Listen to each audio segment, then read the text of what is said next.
Car కమలం కలిసి రేపు ఎంపీకి పోటీ చేయబోతున్నాయంట. కారు కమలం కలిసిపోతున్నాయని ఇప్పటిదాకా సంకేతాలు రాలే. కమలం ఉండేది బుడదల, కారు ఉండేది రోడ్డు పైన. ఆ కమలం చక్కర్లో కారు పోయి బుడదల పడడం ఖాయం. అర్థమైందా? అది జరగబోతుంది కూడా. ఎందుకంటే ఈ కేసీఆర్ తోటి ఎవరు కూడా జత పెట్టుకోరు. ఒక వైరస్ లాగా తయారాడు కేసీఆర్. ఇప్పుడు వైరస్ వస్తే మనం దగ్గర పోతామా?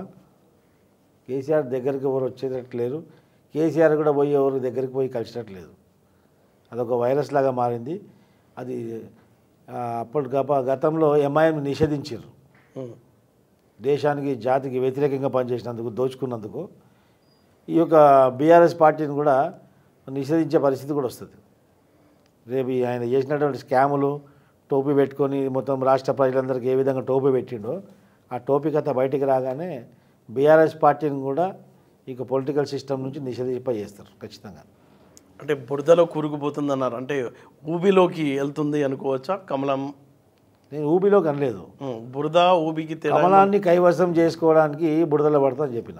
అచ్చా, ఇప్పుడు కమలదళంకి చెందిన వాళ్ళు ఎవరు కేసీఆర్కి నేను అనుకూలము, కేసీఆర్కి కలవనికి ఎవరు తగతగా పడతలేరు వాళ్ళు. ఓకే, ఇప్పుడు కమలానికి కేసీఆర్ అవసరం కాదు, కేసీఆర్కి ఎవరన్నా అవసరం. అది కూడా రేపు గవర్నమెంట్ వేరే అందరూ మాత్రం చేకొట్టారు. దానికి కూడా రీజన్ వేరే అందరూ ఈ యొక్క కార్ని చీకొట్టినరు, అయిపోయింది. అవును. కమలం వైపు ఎందుకు పోతుండంటే ఈ యొక్క కేసీఆర్కి ఒక కోవట్ ఉన్నాడు, కిషన్ రెడ్డి లాంటివాడు. కిషన్ రెడ్డే ముమ్మాటి కిషన్ రెడ్డి 100% ప్రూఫ్తో సహా చెప్తాను నేను. ఓకే, కిషన్ రెడ్డి ఎంఐఎం పార్టీకి, బీఆర్ఎస్ పార్టీకి కోవట్టు. ఓకే, ఆ కిషన్ రెడ్డి వల్లనే ఈరోజు బీజేపీ పార్టీ తెలంగాణలో భ్రష్టు పట్టిపోయి నాశనం అయిపోయింది. వణికిడి కోల్పోయే పరిస్థితి దాకా తీసుకొచ్చిండు కిషన్ రెడ్డి. ఓకే, మీరు గతంలో చూడండి, బండి సంజయ్ ఉన్నప్పుడు చరిత్రలో ఎప్పుడు 50 కార్పొరేటర్ టికెట్ సీట్లు గెలిచిన దాఖలా లేవు. బండి సంజయ్ ఒక దూకుడు స్వభావం వల్ల, ఒక అగ్రెసివ్ నేచర్ వల్ల ఏదేం చేసినా కానీ రాష్ట్ర వ్యాప్తంగా బీజేపీ పార్టీకి అనేది ఒక ఊపులు రావడం జరిగింది. ఇప్పుడు బండి సంజయ్ని తొలగించి మళ్ళీ కోవట్ని తీసుకొచ్చి పెట్టడం వల్ల ఏమైందంటే ఈ కిషన్ రెడ్డి అగ్రవర్ణాల నాయకుడు, పేరు వెనుక రెడ్డి అనే ట్యాగ్ ఉంటే మాత్రం తీసుకొచ్చి ఖచ్చితంగా వాడికి అవకాశం కల్పిస్తాడు.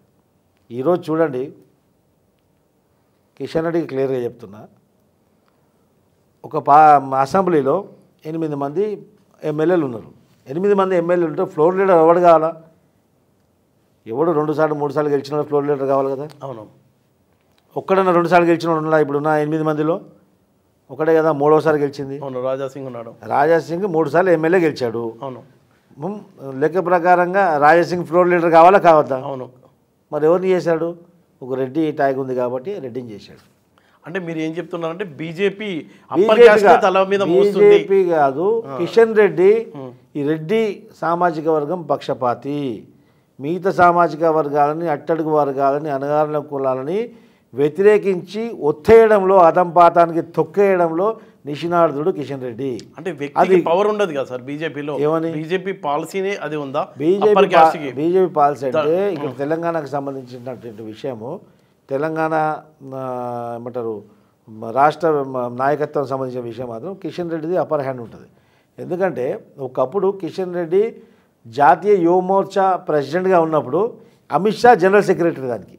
అవును. కిషన్ రెడ్డి కింద అమిత్ షా పనిచేసేది అప్పుడు వెంకయ్యనాయుడు సహాయం వల్ల. అవును. వెంకయ్యనాయుడు చేయి నెత్తిపై ఉంది కాబట్టి కిషన్ రెడ్డికి జాతీయ యువమోర్చా ప్రెసిడెంట్ ఇచ్చారు. ఆ తర్వాత అమిత్ షా ఈయన సెక్రటరీ ఉండే.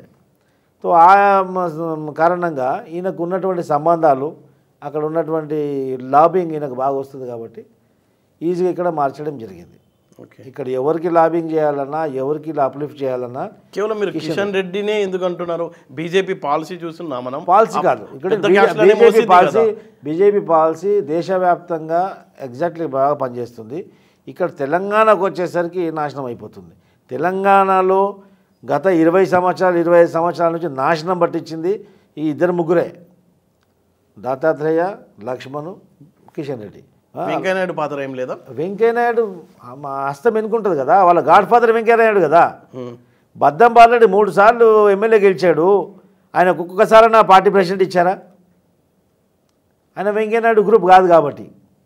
ఈ గ్రూపిజం అనేది బీజేపీలో కూడా ఉంది, లేదని కాదు.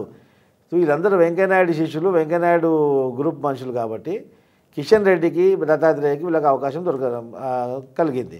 ఇప్పుడు మన లక్ష్మణ్ని దత్తాత్రేయని అక్కడ పంపించడం జరిగింది. వాళ్ళ రాజకీయ తెలంగాణ బీజేపీలో ఆధిపత్య పౌరుల్లో ఆధిపత్యం చెలాయిస్తున్నారని, అప్పర్ కాస్ట్ వాళ్లకు అది కూడా బ్రాహ్మణులకు రెడ్డి వర్గానికి ఇద్దరికే ప్రాధాన్యత కలుగుతుంది. అది కేవలం కిషన్ రెడ్డి ద్వారానే. ఓకే, కిషన్ రెడ్డి ప్రోద్బలంతో. అందుకే కదా ఇప్పుడు ఎన్నికల ముందు ఎంతమంది బీజేపీ నాయకులను చేరినప్పుడు ఎందుకు వెళ్ళిపోయారు? వివేక్ చేరిండు, వివేక్ ఏదైనా పోస్ట్ ఇచ్చారా చెప్పండి మీరే. అవును, వివేక్ దాదాపు ఒక దశాబ్దం కాలంగా ఉన్నాడు. వివేక్ అందులో ఉండే కదా బీజేపీలో, మొత్తం V6 మొత్తం వివేక్ బీజేపీనే కవర్ చేశారు.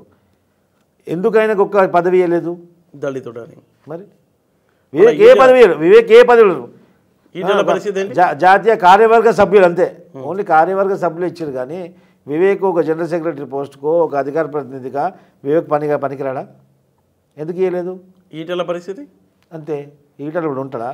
ఇప్పుడు జంప్ అంతా ఈటల పీటల మొత్తం అందులోకి జంప్. ఇప్పుడు ఖాళీ అయితే దుగ్నం అంతా, మళ్ళీ ఒకరో ఇద్దరు ఉంటారు. బీజేపీ అవుతుంది అనుకోవాలా? ఖాళీ చేపిస్తున్నారు అప్పర్ క్యాస్ట్. ఖాళీ అవుతుంది కదా, పరిస్థితి లేదు. ఎందుకంటే ఆడ ఫ్యూచర్ కనపడట్లేదు. ఓకే, ముఖ్యంగా తెలంగాణలో. ఎందుకంటే మోదీ గారి మీద ఉన్నటువంటి ఇమేజ్ చాలా ఉంది. ఇప్పుడు ఎన్నికలకు వెళ్తున్నా మోదీ గారి ఫేస్ తోటే ఎన్నికలకు వెళ్తారు వాళ్ళు. మోదీ గారు చేసినటువంటి దేశవ్యాప్తంగా చేసినటువంటి అభివృద్ధి ప్రకారంగానే వాళ్ళు ఓట్లు పడాలి. కానీ వీళ్ళ ముఖాలు చూస్తే ఎవరు ఓట్లేసే పరిస్థితి లేదు. వీళ్ళ ముఖాలు పెడితే డిపాజిట్లు కూడా రాదు. మోదీ ఫేస్ మీద ఎన్నికలకు వెళ్తుండ్రు అంతే. ఇప్పుడు మిగతా వాళ్ళకి అందరికీ అవకాశం ఏడా దొరకట్లేదు. అందుకే 1 by 1 మనం వెళ్ళిపోతున్నాం. నాగం జనార్దన్ రెడ్డి పాపం ఆయన మరీ వెళ్ళిపోయాడా? అవును, అటు ఇటు కాకుండా అయిపోయాడు. మన కోమటిరెడ్డి రాజగోపాల్ పోయాడా? అవును, ఆయన అడ్జస్ట్ అయ్యగలిగాడా? ఎవడు అడ్జస్ట్ కాలేదు. ఎందుకంటే బీజేపీలో కేవలం కిషన్ రెడ్డి పైకి మాత్రం మెరి పుష్పంలాగానే ఉంటాడు. రామ రామ రామ రామ అంటే ఏడ పుల్ల పెట్టాలి అలా పుల్ల పెడతాడు. కిషన్ రెడ్డి వ్యవహారం అది. ఇది నేను కాదు చెప్పేది. బీజేపీ కార్యకర్తలే బయట వేరే నాయకుల దగ్గర వచ్చి ఏడుస్తూ ఉంటారు. మా కర్మకు ఎప్పుడు పోతాడని చెప్పేసి 2 మన్నెత్తి పోస్తారు కిషన్ రెడ్డి మీద. వాళ్ళ కర్మ మనమే చేయగలుగుతాం. కానీ ఆ పరిస్థితి బీజేపీకి ఇక్కడ కిషన్ రెడ్డి అనేది బీజేపీకి ఒక అబ్లిగేషన్, ఒక స్పీడ్ బ్రేకర్ లాంటి. కిషన్ రెడ్డి తొలగించి వేరే ఎవరికైనా నాయకత్వం చెప్తే బీజేపీ పార్టీ మళ్ళీ పుంజుకుంటుంది.